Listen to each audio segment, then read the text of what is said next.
Alright, Shalom. Alright, first and foremost, all praises due unto YAHAWAH Ba'Shem Yahshai. Alright, this is Rayabya God.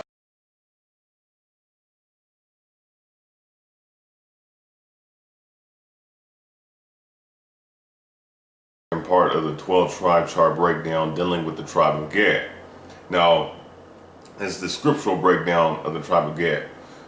First and foremost, I want to get Genesis. All right, and we're going to go right into it. Okay.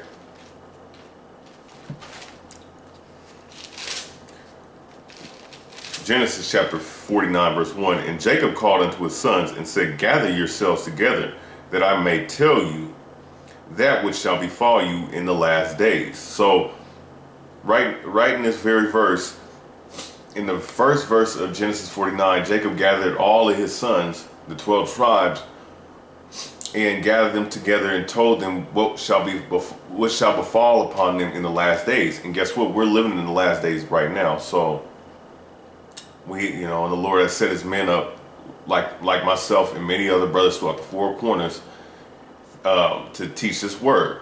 All right, on the street corners, in the synagogues as well. All right. So with that said, let's go ahead and go into 2nd Ezra. 2nd Ezra 13 and 40. Because I want to show, and I might do in the post-production show it from a visual standpoint, from a visual aspect, showing you that the Native American Indians of North, Central, and South America came over here came over here to America, I would say about 3,000, 4,000 something years ago. Really during the 7th century BC, all right? 7th to 6th century BC, they came over here. Since that time, they dwelt over here in this land and claim it as their own. What else was I going to say? And this scripture is going to further prove that. And they came here by way of the escaping the Assyrian captivity to better keep their law. So let's go ahead and go into this scripture. 2nd Ezra 13 and 40. And this story continues the break off from the second Kings 17, the first verse all the way down, speaking of the northern kingdom when they were kicked out of Israel and when they were put in captivity by Manasseh of Assyria. All right, the Assyrian king. 2nd Ezra 13 and 40. Those are the 10 tribes which were carried away prisoners out of their own land in the time of Hosea the king, whom Manasseh the king of Assyria led away captive, and he carried them over the waters, and so they came into another land. Okay, they were put into captivity. All right.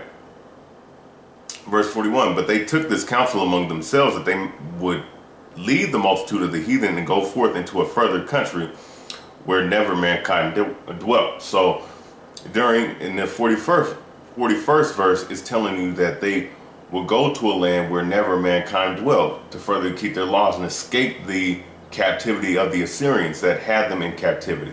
All right.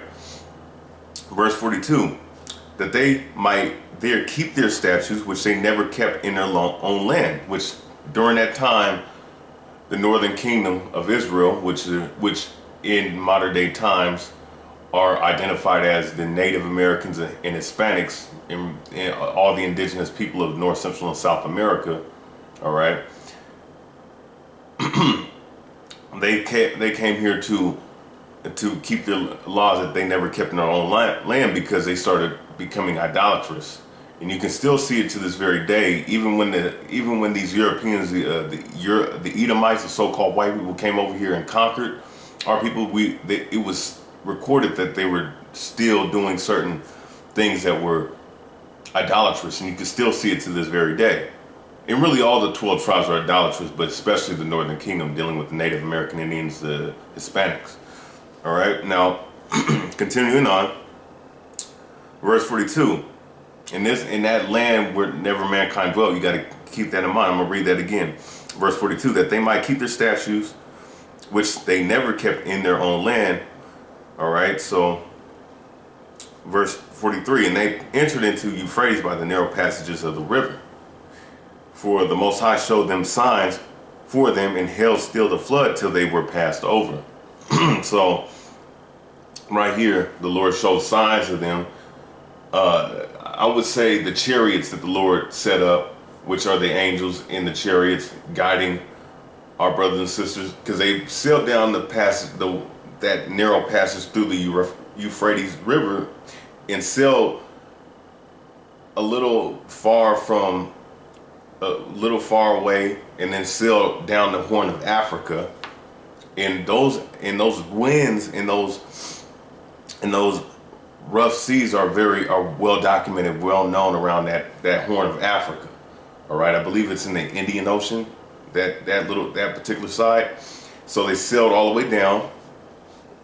Verse 44, I'm gonna read that again. For the Most High then showed signs for them and held still the flood, held still those rough winds in waves till they were passed over, till they passed over that part of that ocean, or that way they took, I should say. So verse 45, for through that country there was a great way to go, namely a year and a half. So it took them a year and a half and go to this country, of a year and a half. And the same region is called Issachar. So when you look up the word Issachar, all right, it means land unknown or unhabited land. It said in the previous verse to dwell in a place where never mankind dwelt. So to give you an understanding on that place would have to be America, because there were 3 known continents during that time period. That was Asia, Europe, and Africa. That was the eastern hemisphere, the eastern part of the world, and everybody knew about that particular world. But not many people, not many nations, not many kindreds of people knew about this place over here in America. All right, a lot of them didn't. And I would say the Zidonians, the Phoenicians, the Egyptians, and the Hebrew Israelites, which is us, were the only ones that knew about this land over here. Okay. Now, yeah, the Zidonians, I believe I mentioned, and the Tyrians. So this was the land unknown. This was not inhabited. And yes, the Tyrians, Zidonians, I might do a lesson on that soon, where they did come over here to seek out the gold of Ophir. All right, and they did come over here and set up Olmec heads and whatnot. So yeah, they did come over here, but they never actually dwelled over here and lived here for a long period of time. Same thing with the Egyptians. Okay, but like I want to continue in this verse right here. I'm gonna reread 45. For through that country there was a great way to go, namely a year and a half. And that same region is called Issachar, which Issachar, if you look it up, means land unknown. Verse 46. Then dwelt they there until the latter time, and now when they shall begin to come. All right. So we're in the latter times right now, and our people are coming into the realization of who they are as Israelites, as Hebrew Israelites of the 12 tribes of the nation of Yasharallah, okay, or Israel, all right? And that's exactly what's happening right now. Understanding and you can also find the same thing in the book of the Lost Tribes and Promised Land. It'll actually say the exact same thing about Issachar being America. Now, I want to just pull this out from the Jewish Encyclopedia. Issachar, the name of the land beyond the river, far away from the habitation of man, in which the 10 tribes of Israel will dwell, observing the laws of Moses until the time of the restoration. All right. Columbus, according to 2 Ezra 13 and 45, Columbus identified America with this land. See, Casing's Christopher Columbus, translated by Dr. C. Gross on page 15. So, just wanted to pull out this brief information just to confirm that everyone knows it's not a secret that Issachar is America. It's always been identified as America, the land unknown. That's what Issachar means. Okay, now let's go ahead and pull out this visual understanding. Let me blow up the image. So, like I said, them sailing down through the passage of the narrow passage of the Euphrates River is somewhere right over here. And they came out, and obviously when you sail out through a narrow passage, the farther you go, the wider the river gets, right? So they came all the way through here, all the way down. I believe this is the Indian Ocean, all the way down, going down, sailing down through the Horn of Africa through these rough, well-known, well-documented rough waves and winds. The Lord, He'll still the signs, He'll show signs, and He'll still the flood so that they can pass over all the way over here. And remember, in the first video I did, it showed, I believe, in the book History of the American Indian, it said that they made they came over here to the area of Peru and over here in this part, and they slowly but surely, the 10 tribes migrated into their land allotments all the way up to here. All right, so they sailed down to the passage of the Euphrates River through the rough winds and sailed down under the Horn of Africa all the way over here to the Americas. So just giving you a brief and clear visualization of how our brothers and sisters from the 10 tribes, the so-called indigenous Native Americans over here came to this land, which is Issachar. All right. Let me go ahead and get this book, Stolen Continents. Or no, not Stolen Continents, my bad. I'm going to save this for later. I'm going to get this book, get some out of this book called From Columbus to Castro. I'm going to go on the I'm going to go to page 22. All right, and it reads, in the following year, the final injustice was perpetrated. A German professor of geography christened the New World, which Columbus had discovered. He named it America, after a Florentine adventurer, Amerigo Vespucci, who reached the New World only in 1499. So I wanted to pull this name out. I'm going to go right in, I'm going to get a scripture. Because that name, because you hear the term America used, you hear the name America being brought up. But America is nothing more than a name by the Europeans, by a white man, an Edomite, a devil, named Amerigo Vespucci, which is a derivation of America. They named it like I just read it. He named this land by this man's name, Amerigo Vespucci, which was an Italian explorer, all right, who came over here in 1499. Now, because for us to call ourselves Native American Indians is really a byword, and that's actually in the scriptures too, about us being called proverbs and bywords. All right, so with that, let me go ahead and get Psalms. Get the book of Psalms, chapter 49 and 11. And it reads, Psalms 49 and 11, their inward thought is that their houses shall continue forever. So we know that this is a characteristic of the so-called white man. He believes that this kingdom, America in particular, Babylon the Great, America, the virgin daughter of Babylon, okay, that America will continue. It's going to continue on forever. They're going to do all kinds of great things, and America's going to be the headquarters. They believe that, but they're sadly mistaken. And this is a characteristic in the pride of Esau, the so-called white man. It's very evident. In their dwelling places to all generations, and they believe, like I said, they believe that they're going to always have this rulership forever.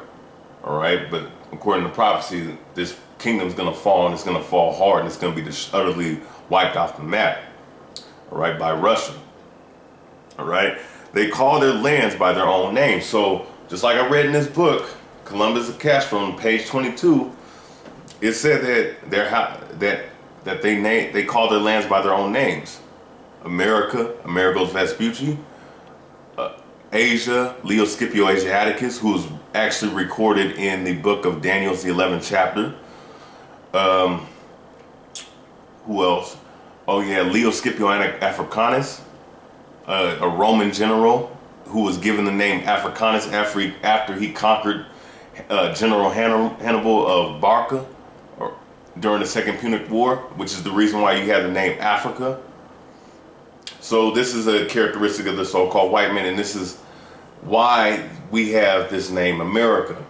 All right, so just giving you an understanding on that. Now, with that said, let's go ahead and go into Genesis 49 and 19.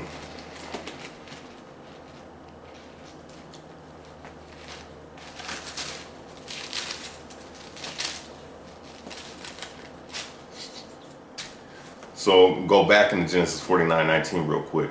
So let's go ahead and go into verse 19 with dealing with the tribe of Gad. Gad, a troop shall overcome him, but he shall overcome at the last. So it says Gad, a troop shall overcome him. Now when you look at the word Gad, which is God in ancient Hebrew, Paleo Hebrew, it means it means troop. It means troop. And troop is synonymous with warrior, soldier, basically a warlike person. And we know that the Native American Indians pride themselves as being warriors. You look at Sitting Bull, you look at Chief Pontiac, Chief Geronimo, Crazy Horse, so on and so forth. But it says Gad, I'm going to read that again, verse 19, Gad, a troop shall overcome him. That troop right there, when it talks about a troop shall overcome him, that's talking about the North American cavalry, okay? Because the tribe of Gad are the so-called Native American Indians. A troop shall overcome him, which is the North American cavalry, because they came over here and they did mass genocide upon our people. They use all kinds of different ways, like the Gatling gun, horseback, using horses. You know, the cavalry, the North American cavalry, they use even use other Israelites like the Buffalo Soldiers, which are the Negroes, and even the tribe of Issachar, which is so-called Mexicans, to fight against the Native Americans. You know what I'm saying? So they use many different tactics. The Gatling gun, which was one of the main ones to kill off the Native American Indians, because it was a tough fight against the natives with the different Indian wars. All right.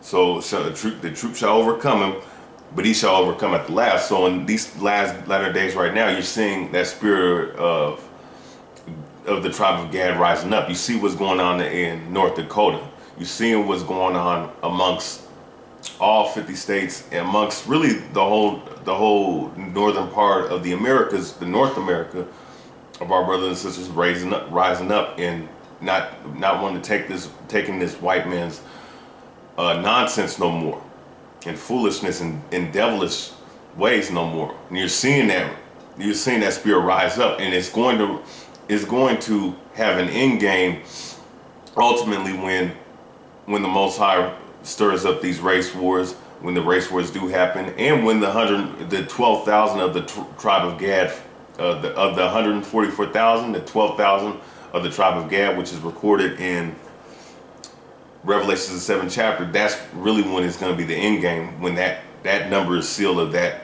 tribe. Okay? So that's what's happening right now. Now, I'm going to go into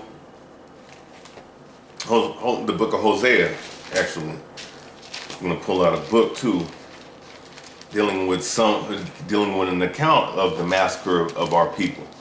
Let's go ahead and go into Hosea.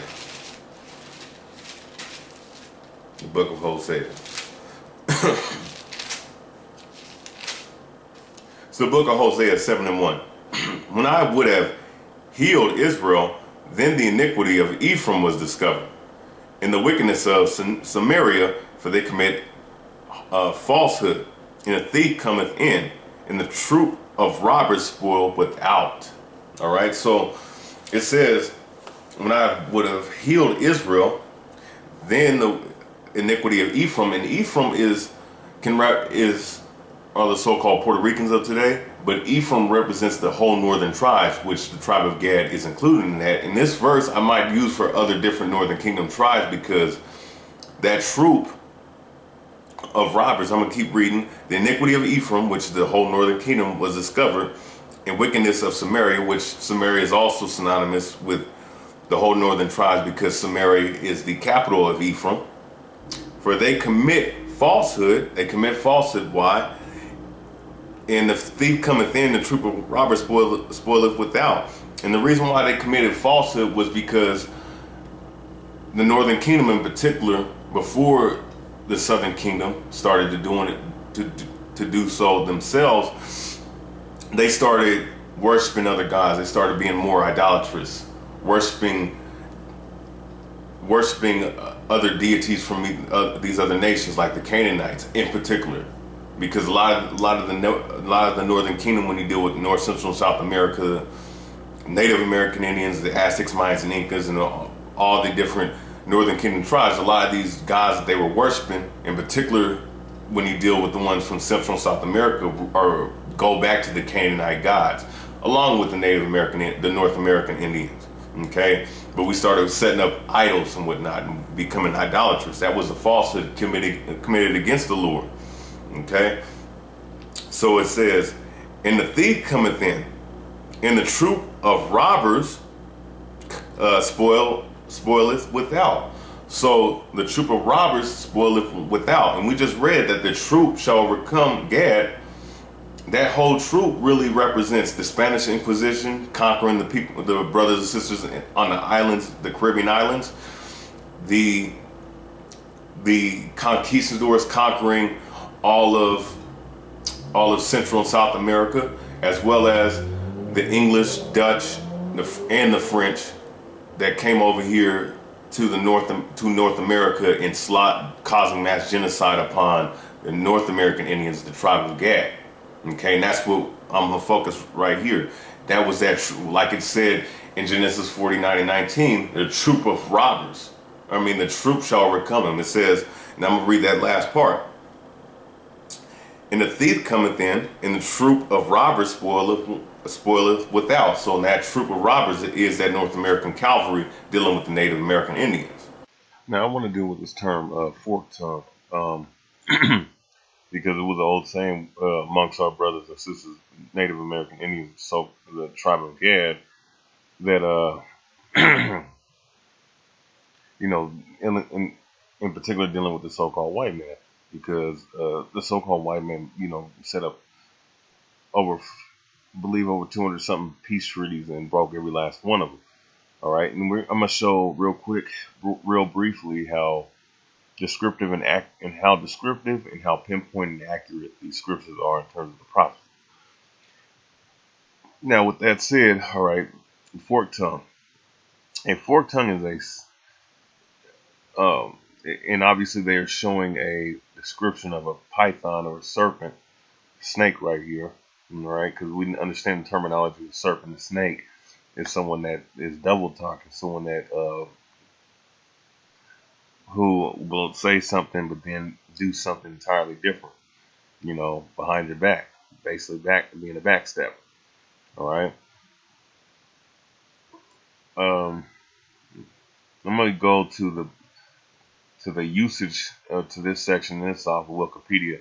Usage as First Nations old cultural term. The phrase "speaks with a forked tongue" means to deliberately say one thing and mean another, or to be hypocritical, or act in a duplicitous manner.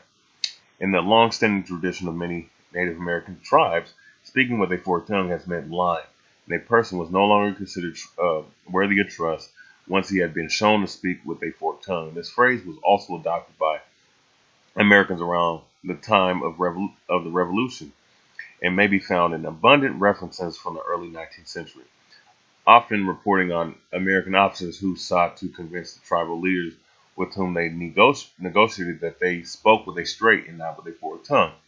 As for an example, President Andrew Jackson, all right, this guy right here, this murderer, told the Creek Nation in 1829. According to one 1859 account, the native proverb that the white men spoke with a forked tongue originated as a result of the French tactic of the 1690s in their war with the Iroquois, of inviting their enemies to attend a peace conference only to be slaughtered or captured. So right here, dealing with the Iroquois nation, and this was in 1960s.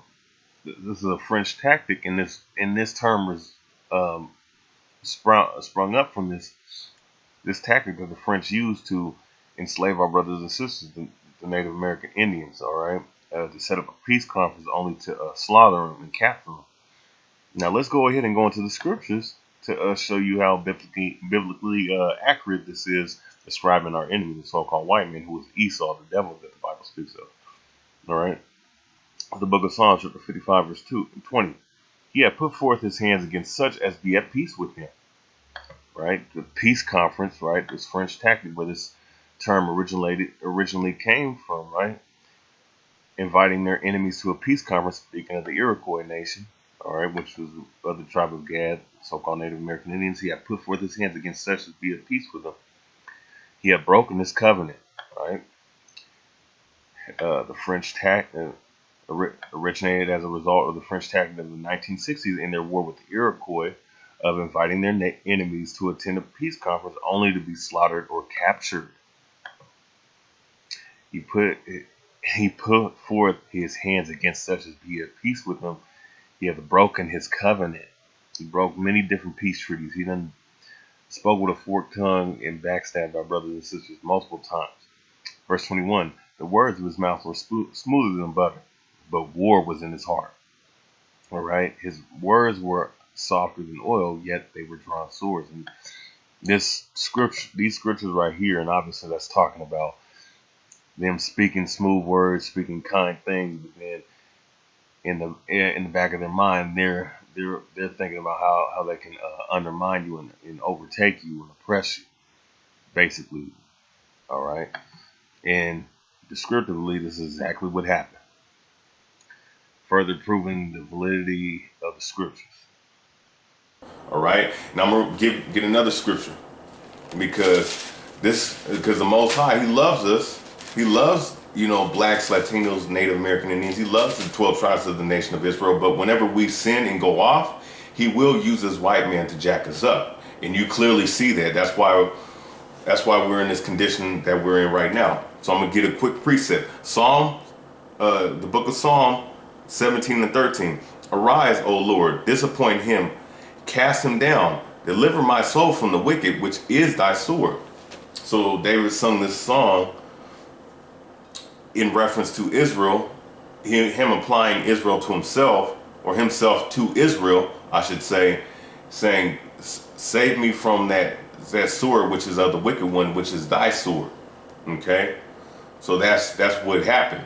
Okay, and that's why we're in the condition, in the predicament that we're in right now. So with that said, let me get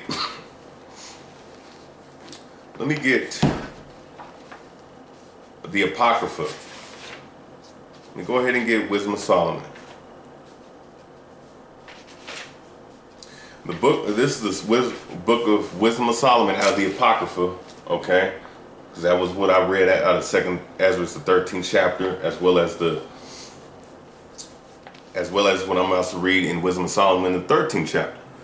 Wisdom of Solomon 13:1. Surely vain are all men by nature who are ignorant of God. It could not out of the good things that are seen know him that is. Neither by considering the works did they acknowledge the workmaster. So surely is vain of all men. So this can apply to various different things, but definitely when you deal with the tribe of Gad, the Native American Indians, this applies to them because our people are very idolatrous in terms of worshiping suns, moons, stars, rivers, nature, in giving reverence to all the creation instead of giving reverence to the creator that made the creation. And that's something that our people have a hard time dealing with because it's a curse unto our people.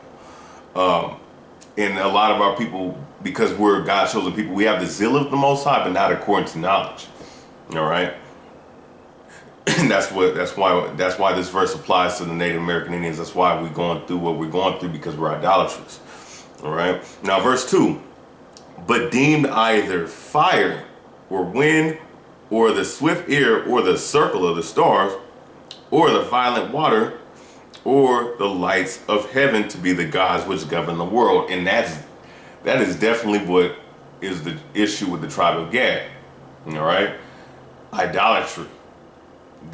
Worshiping nature versus worshiping the Most High God, Yahawah, who created nature. All right, and that's very evident. Now, going back to Hosea 7:1 and why we're getting jacked up, dealing with the verse of Psalms 17 and 13, the wicked being the sword, and why we're jacked up because of the idolatrous stuff that we go through, like I just read out of Wisdom of Solomon 13. I'm going to go and read this book out of American Holocaust by David E. Steiner. All right. Really good book to have. It has a lot of comprehensive numbers dealing with the destruction of our people, dealing with the tribe of Gad. This is a very comprehensive book, okay, dealing with the destruction of all the indigenous people, but especially our people, the Native American Indians. Now, I want to read, let's see, an insert out of here. Out of the prologue. This is the 14th page, I believe, of the prologue. Or this is the 14th part of the prologue, and it says, in all, 352 Indians were killed in this massacre at a time when 440 towns were being entirely destroyed by government troops, when almost 10,000 unarmed people were being killed or made to disappear annually, and when more than 1 million Guatemalans, approximately 4,000 natives were being displaced by the deliberate burning, wasting of their ancestral lands. During such episodes of mass butchery, some children escape, only their parents and grandparents are killed. That is why it is reported in Guatemala in 1885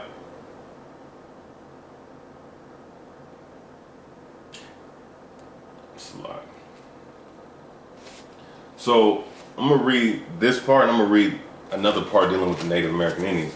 Reminders are all around us.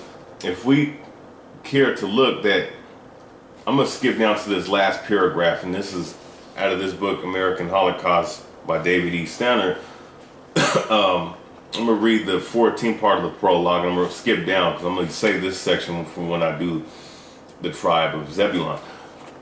Reminders are all around us. If we care to look, that the 15th and 16th century extermination of the indigenous people of Hispaniola brought on by European military assault and the importation of exotic diseases was part only an enormous prelude to human catastrophes that followed on other killing grounds and continue to occur today from the forests of Brazil, Paraguay, and elsewhere in South and Central America, where direct government violence still slaughters thousands of Indian people year in and year out to the reservations and urban slums of North America, where more sophisticated indirect government violence has precisely the same effect, all the while that the Westerners engage in exaltation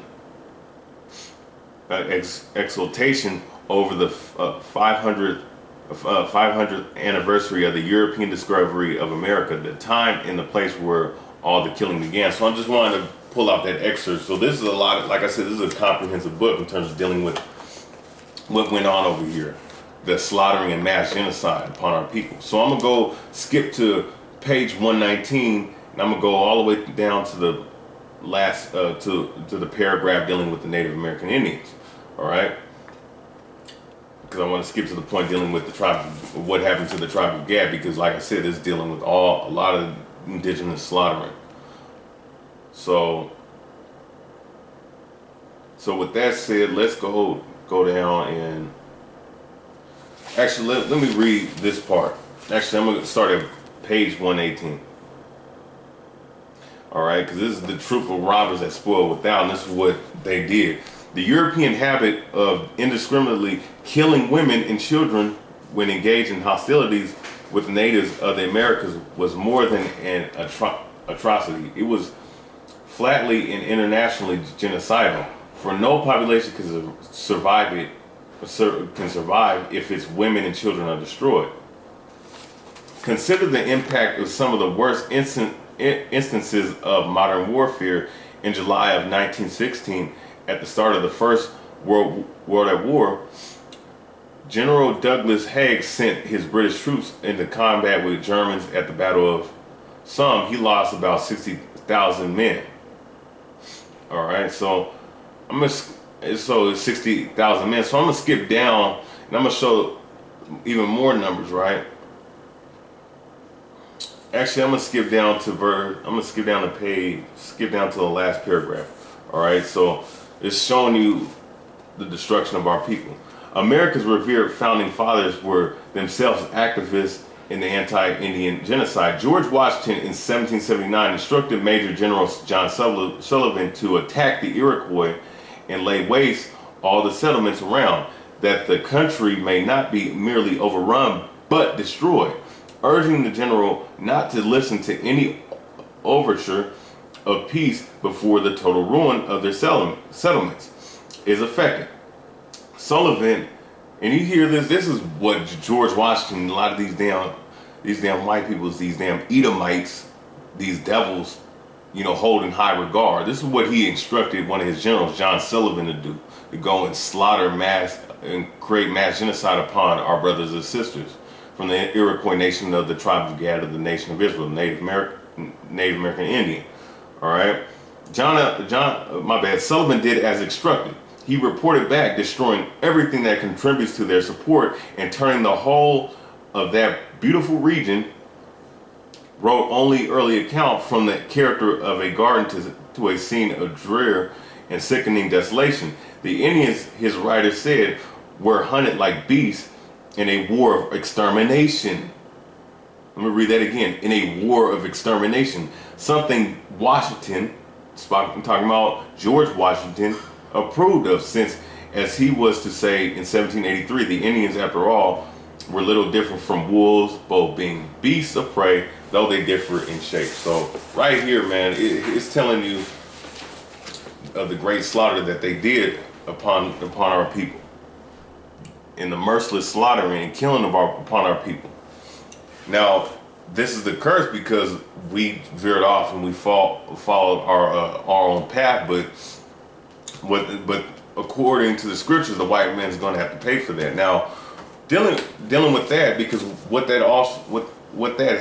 that happening of this colonization of what they've done and what they're still doing to this very day has caused our people to fall under their umbrella of their doctrine, of their philosophy and doctrine, which is Mormonism, the boarding schools, serving a white Jesus. All right. Now I'm gonna show you something in this book, and this is a code. There's a code book right here, Stolen Continents. All right. And I'm gonna go into page 235. It appeared that his hands and feet were torn by iron nails. Then said the man, "They slew me, so I have gone home to shut the doors of heaven, that they may not see me again until the earth passes away." Now, it is rumored that you, Handsome Lake, and this is a Iroquois man. This is a Iroquois Indian, all right? This is a Native American Indian right here. Handsome Lake are but a talker with spirits. Now, it is true that I am a spirit of him who was murdered. Now, tell your people that they will become lost when they follow the ways of the white man. All right, so this is what a voice was telling this man. Okay, so, and really, I'm gonna keep reading. So this is what this voice or this encounter by this Iroquois man, what he recorded in terms of his encounter, what he was envisioning. All right. So I'm gonna read this last part. So Christ himself. So this was Christ speaking to him, according to him. So Christ himself warns against Christianity. Yet Handsome Lake drew from Christianity, especially Quakerism, elements that could strengthen Aboriginal culture and reshape it for a changed world. So right here, it says in this book that Christ was warning this Iroquois man, this religious Iroquois man, warning him of the white man's ways, and warning him, Christ warning him of Christianity. All right? And that's recorded in this book, Stolen Continents by Ronald Wright. All right? So that tells you right there, like, of the colonization. It also tells you that Christ does not approve of our people, okay, following Christianity, because Christianity is a false doctrine. All right? And it's a perverted doctrine of the truth. Just like Mormonism, just like, what else? Jehovah Witness. All right? Jehovah Wickedness. Now, with that said, let's go to 1 Chronicles. I want to also, actually, let me go ahead and go into Deuteronomy, okay? Dealing with the characteristic of the tribe of Gad, okay? Further proving that the tribe of Gad are the North American Indians, all right? This is Deuteronomy, the 33rd chapter. Now, I'm going to read the first verse so you can have an understanding, because I'm going to use this with the other tribes too. Deuteronomy chapter 33, verse 1. And this is the blessing wherewith Moses, the man of God, blessed the children of Israel before his death. So Moses blessed the 12 tribes of the nation of Israel, as you read on in this particular chapter. So I'm going to skip down to the tribe of Gad. Verse 20. And of Gad he said, Blessed be he that enlargeth Gad, he dwelleth as a lion. Now, I'm going to start right there. And as of Gad, he said, Blessed be he that enlargeth Gad. All right, so when it says he enlargeth Gad, it's talking about the enlargement of land. When Native American Indians, when the 10 tribes of Israel, the northern kingdom, came over here, Gad, the tribe of Gad, when you deal with the land allotment, North, Central, South America, these particular lands sectioned off like that, North America is larger than both South America and Central America. Because when you deal with North America, North America has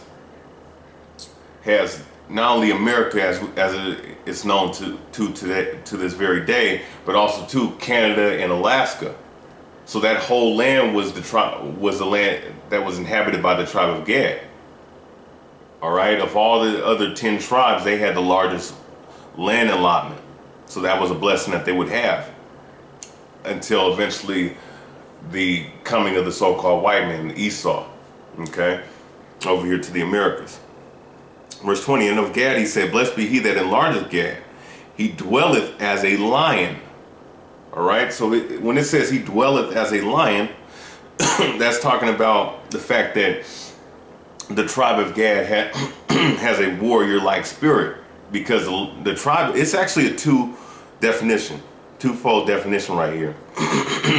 He dwelleth as a lion, meaning that he has a heart and he's a warrior-like spirit, just like a lion is, right?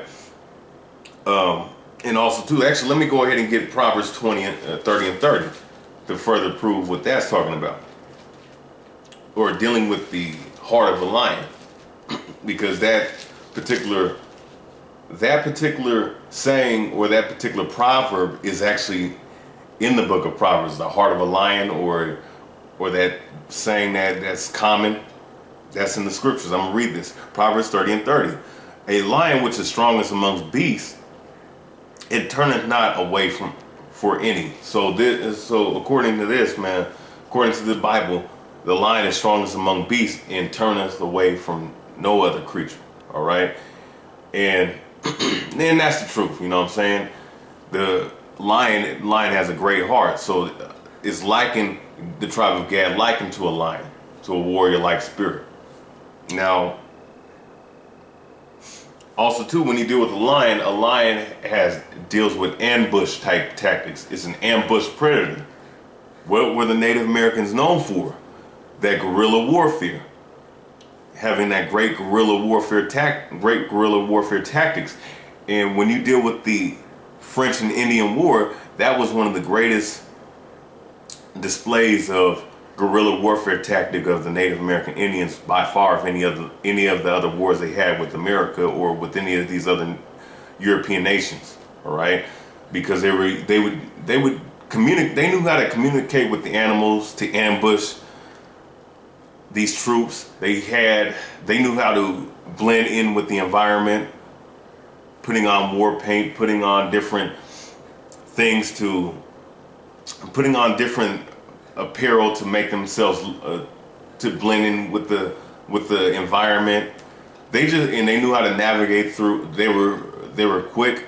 They knew how to navigate through the forest. Knew how to navigate through the land and terrain. That was their blessing. That was their skill. So that them being a lion and a lion being a ambush predator is just like how the Native American Indians are a great ambush, using great guerrilla warfare and ambush type tactics in their guerrilla warfare. So with that said, let me continue on. And he teareth the arm with the crown of the head. So it said he teareth the arm with the crown of the head. What is that talking about? It's talking about them dismembering. All right, when it says he teareth the arm, it means he's just all in all dismembering you, as well as he teareth the arm with the crown of the head. And the crown of the head is this, your top head. All right, so this is the crown of the head right here. Okay, what is that talking about? That's talking about scalping. All right, so this is something that the Native American Indians were known for. Now, just to make it clear, the Native American Indians were not the first ones to scalp, to start that scalping tactic. It was originally the so-called white man's tactic when they were using that against our brothers and sisters. So our brothers and sisters retaliated, just like how the scriptures say, eye for an eye, tooth for a tooth. In regards, you know what I'm saying, that's from regards to your brothers and sisters, but using that same mentality against their enemies, the so-called white man, he used that and scalped them and used that to scalp them back. Okay, and they became even well more known for it. All right, dismembering and scalping. So this is what this particular section of the verse is talking about. He teareth the arm with the crown of the head, him dismembering and him scalping. All right, and that's plain and clear. Verse 21, and he provided the first part of himself, because there in a portion of the lawgiver was he seated. So when the tribe of Gad came over here to the Americas, they were given the portion of a lawgiver. All right. And he came with the heads of the people. The heads of the people were Ephraim. The head tribe is Ephraim, all right, of the northern kingdom. He executed the justice of the Lord in his judgments with Israel.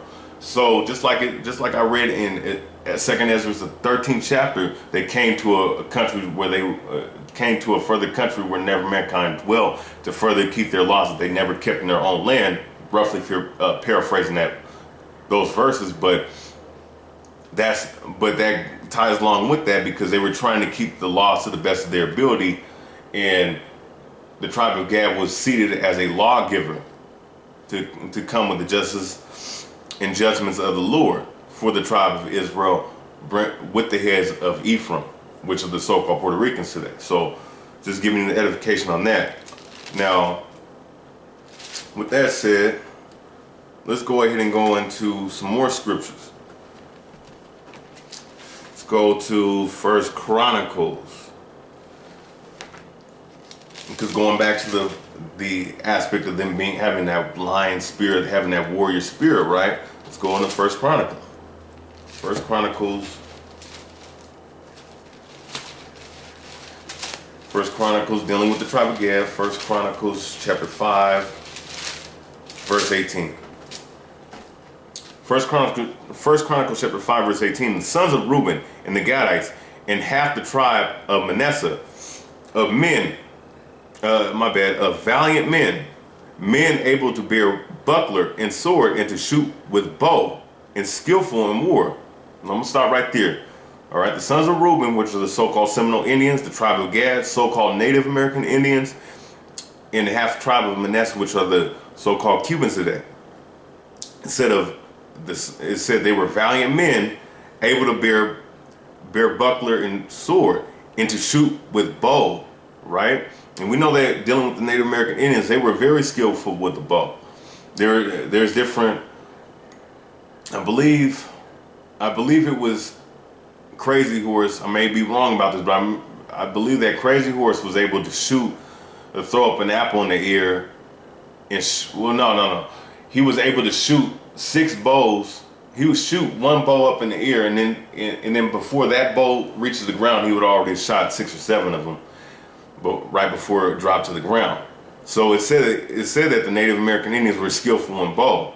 Them being of the tribe of Gad, one of the warrior tribes of the nation of Israel, had to bear a buckler and sword and to shoot with bow and skillful in war.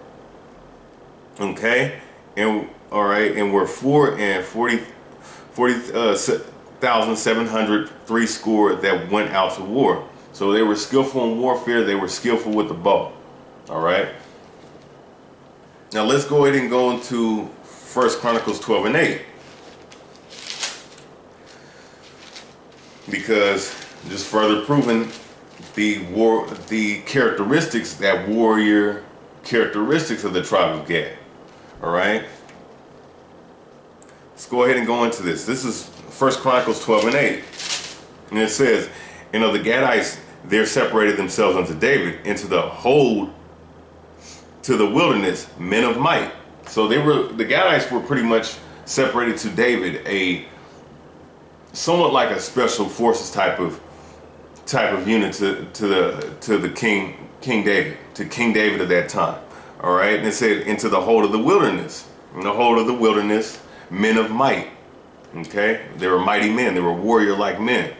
All right, and it said hold to the wilderness, and we know that the wilderness or the rough terrain, that they were very, very capable of navigating and using the terrain to their advantage over here in the Americas, like I referenced earlier. And it said men of might and men of war, fit for the battle, that could handle shield and buckler. All right, could handle shield and buckler, just like it said in 1 Chronicles 5 and 18, right? About the 3 tribes. This is dealing with the tribe of Gad, whose faces were like the faces of lions. All right, because when you deal with a lot of those those Indian chiefs, just like it said that they dwelled like a lion, they had the fate. Now it says in this verse, in Deuteronomy 33rd chapter, it says they dwelleth as a lion, and it says that their faces, in this verse it says their faces are like the faces of lions, right? Whose faces were like the faces of lions, because they had that very warrior-like countenance, that warrior-like presence to them. You deal with the different Indian tribes and native tribes, like chiefs like Geronimo, deal with Chief Joseph, Chief Pontiac, Chief, I'm trying to think, what was his name? Sitting Bull. You deal with, what's his name? Crazy Horse.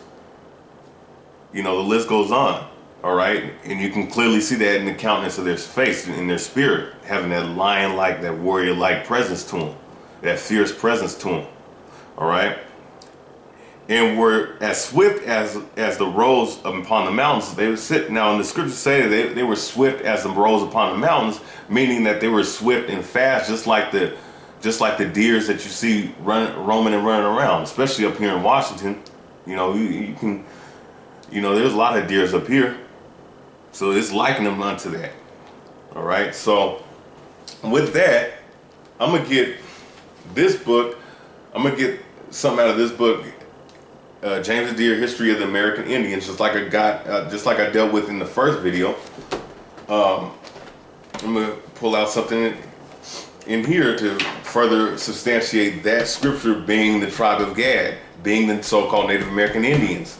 It's literally what I'm about to bring out is literally verbatim what it's saying, literally exactly what it's saying in this book right here, this King James 1611 Holy Bible. All right.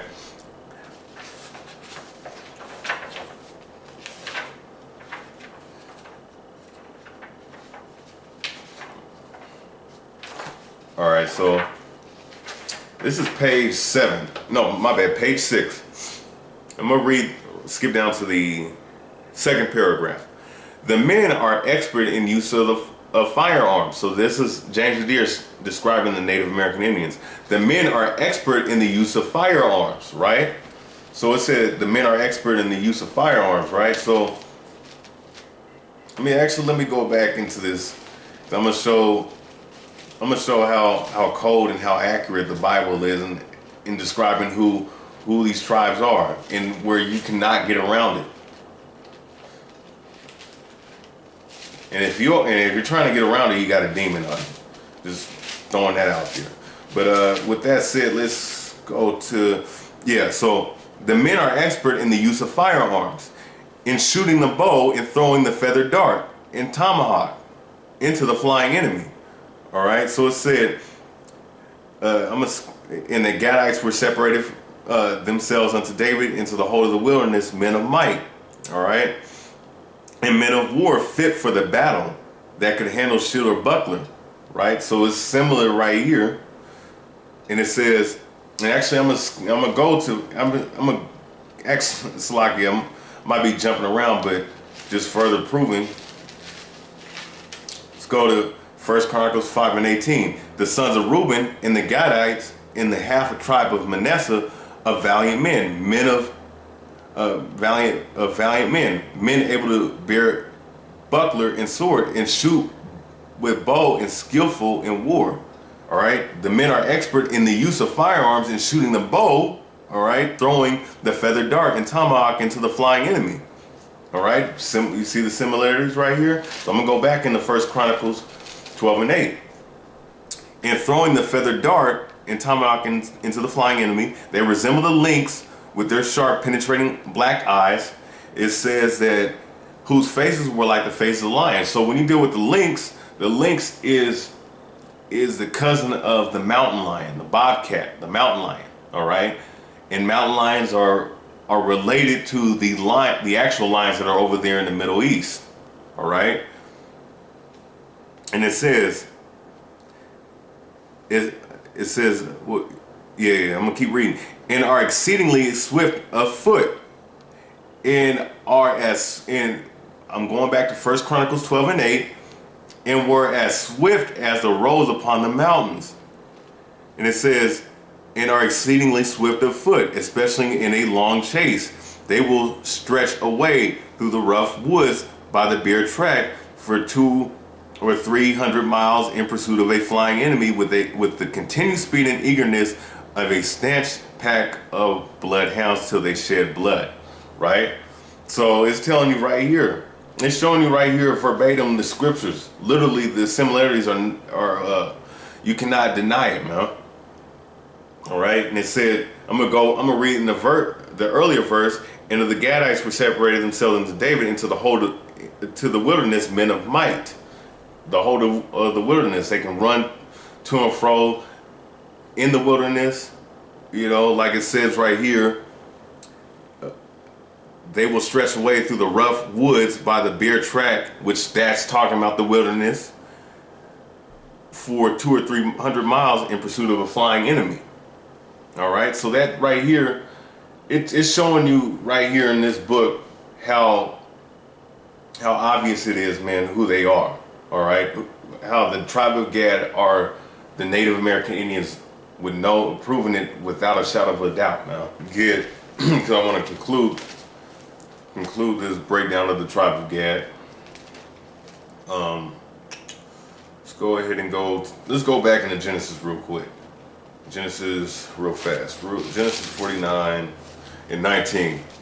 Gad, a troop shall overcome him, but he shall overcome at the last. So Gad is the North American Indians, the troops that spoiled them were the North American cavalry, but he shall overcome them at the last. So so that's them overcoming them ultimately overall at the last. You're seeing that, like I said earlier, you are seeing that right now. Now I want to go into certain scriptures. further proving and substantiating that fact, and the fact that at the end, that's exactly what's going to happen. Let's go ahead and get it. It's the book of Psalms, chapter 68. Psalm chapter 68, verse 21. Verse 20, I'm going to start at verse 20. He that is our God is the God of salvation, and unto God the Lord belong the issues from death. But God shall wound the head of his enemies, and the hairy scalp of such and one as goeth on still in his trespasses. So the Most High said he's going to wound the head of his enemies. And you know what how he's going to do that? Which Esau, so-called white men, and all these other nations, especially Esau, he's going to wound them. He's going to use the spirit of the Gadites and all the rest of the 12 tribes to destroy these nations, especially when he deal with the 144,000, the 12,000 of each tribe.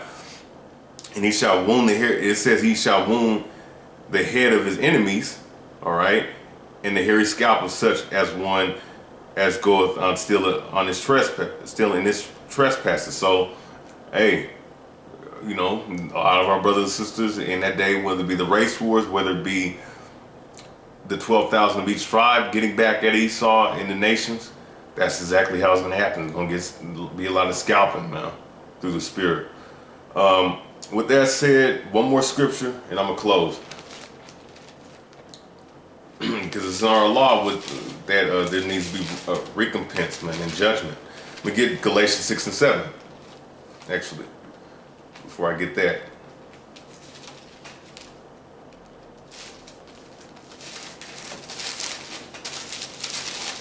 This is Galatians chapter 6, verse 7. Be not deceived, God is not mocked. For whatsoever a man soweth, that shall he also reap. So guess what?